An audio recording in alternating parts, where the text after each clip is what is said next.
இரவு துவங்கி விடிய விடிய திருவள்ளூர் மற்றும் அதன் சுற்றுவட்டார பகுதிகளில் கொட்டி தீர்த்த மழை.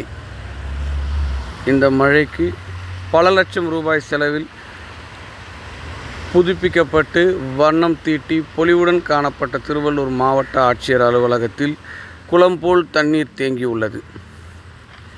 இதில் ஆட்சியரக நுழைவாயிலில் உள்ள உட்புறச் செல்லும் நுழைவாயில், அதேபோன்று வெளியே வரக்கூடிய நுழைவாயில் என இரண்டிலும் மழைநீர் தேங்கி குளம் போல் மாறியுள்ளது. இன்று ஞாயிற்றுக்கிழமை என்பதால் பொதுமக்கள் யாரும் வரமாட்டார்கள். இருப்பினும் தொடர்ந்து பல லட்சம் ரூபாய் செலவு செய்து மழைநீர் வடிகாலை முறையாக பொதுப்பணித்துறையினர் சீரமைக்காததால் இப்படி குளம் போல காட்சி தருகிறது. இதை உடனடியாக சரி செய்ய வேண்டும் என்பது பொதுமக்களின் எதிர்பார்ப்பு.